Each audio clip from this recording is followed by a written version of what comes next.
नमस्कार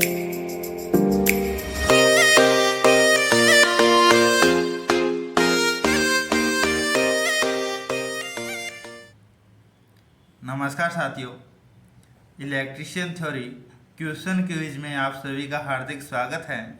साथियों, आज की क्लास का हमारा पहला प्रश्न है, यदि कुंडली का प्रतिरोध 15 ओम है और कुंडली की प्रतिबाधा 25 ओम है तो अपरिवर्तनीय प्रतिक्रिया अर्थात यहाँ पे प्रेरणीय प्रतिघात क्या होगा। तो साथियों, यहाँ पे कुंडली का प्रतिरोध क्या है, आर कितना दे रखा है, 15 ओम दे रखा है। कुंडली की प्रतिबाधा क्या है, यहाँ पे जेड कितना दे रखा है, 25 ओम दे रखा है। ज्ञात क्या करना है, हमें एक्स एल ज्ञात करना है। तो साथियों, प्रतिबाधा निकालने का हमारे पास फॉर्मूला है जेड की स्क्वायर बराबर आर स्क्वायर प्लस में एक्स एल स्क्वायर। तो साथियों, यहाँ पे रेजोनेंट परिपथ की बात नहीं की गई है क्योंकि रेजोनेंट परिपथ में एक्सएल बराबर एक्स ही, यहाँ पे सिर्फ और सिर्फ बात क्या गई है, एक्सएल की बात की गई है। क्योंकि जब एक्सएल बराबर एक्स ही होता है तो यहाँ पे जेड बराबर आर हो जाता है। तो साथियों, यहाँ पे हमें क्या निकालना है, एक्स एल स्क्वायर, एक्सएल का मान निकालना है तो Z square minus R square हो जाएगा। प्रतिबाधा का मान कितना देखा है, 25 का वर्ग माइनस प्रतिरोध कितना दे रखा है, 15 का वर्ग। 25 ये 625 माइनस 15 ये 225, बच गए कितने, 400। ये क्या आ गया, एक्स एल स्क्वायर का मान। एक्स एल निकालेंगे तो इसका क्या हो जाएगा, अंडर रूट। तो 20 ये 400 हमारे पास 20 ओम, इसका क्या आ जाएगा, प्रेरणीय प्रतिघात आ जाएगा। इस तरीके से हम क्वेश्चन को सोल्व कर सकते हैं। बिल्कुल आसान सा सवाल है, परीक्षा में कई बार पूछा जा चुका है।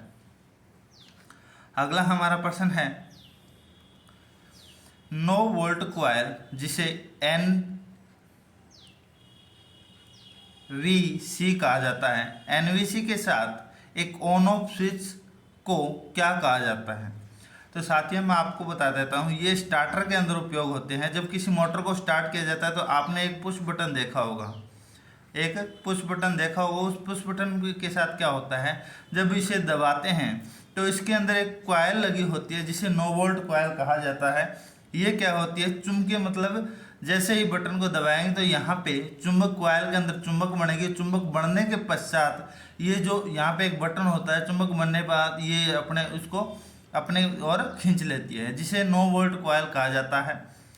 तो एक चुंबक की तरह व्यवहार करती है। तो 9 वोल्ट कॉइल के साथ एक ऑन ऑफ स्विच को उपयोग किया जाता है, उसे क्या कहते हैं, चुंबकीय स्टार्टर।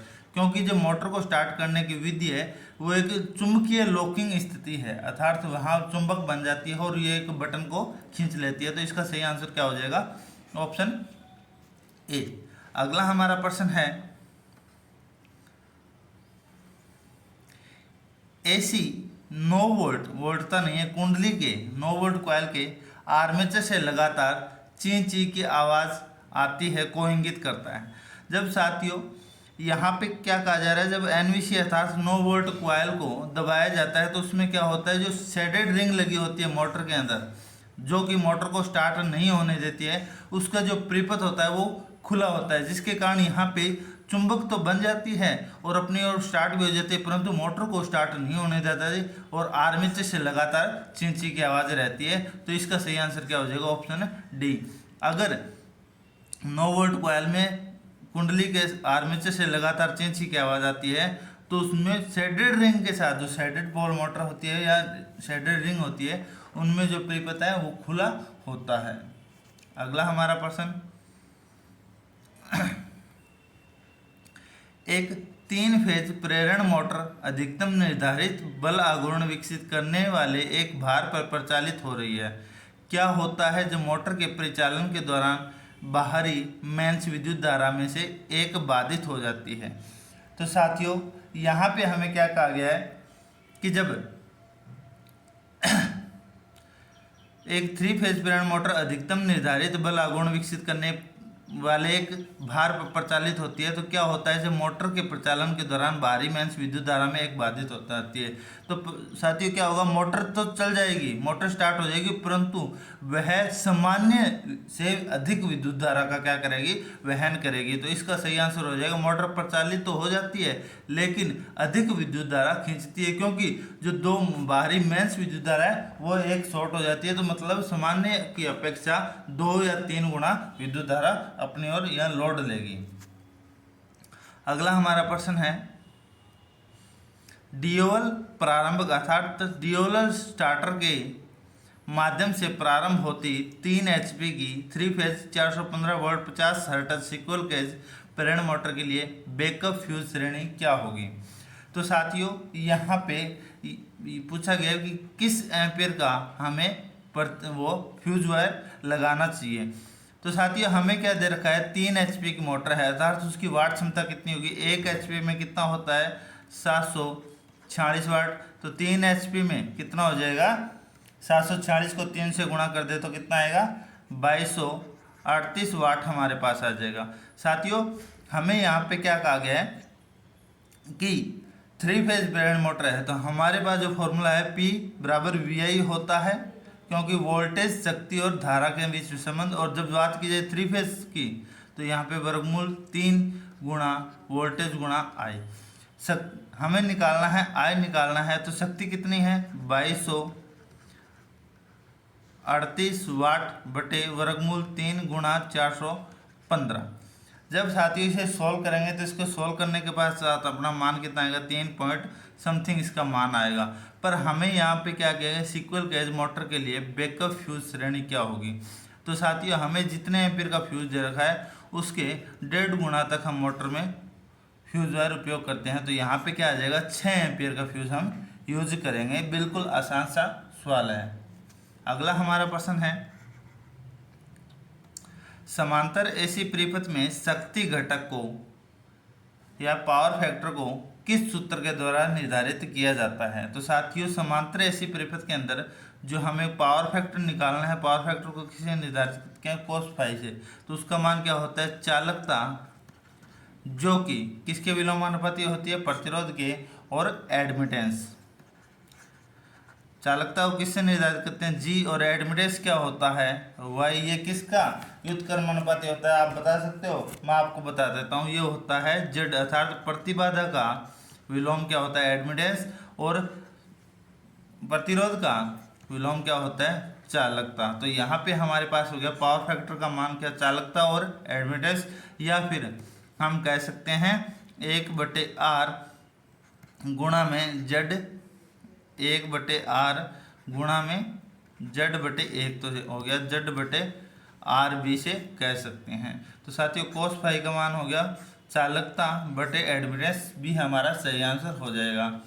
अगला हमारा प्रश्न है, बैकअप फ्यूज का उद्देश्य किसके विरुद्ध सुरक्षा प्रदान करना है। तो साथियों फ्यूज का उद्देश्य होता है शॉर्ट सर्किट के दौरान अगर कोई परिपथ शॉर्ट सर्किट हो जाता है तो उसके विरुद्ध उसे परिपथ को सुरक्षा प्रदान करता है। तो डी हमारा इसका सही आंसर हो जाएगा। अगला हमारा प्रश्न है,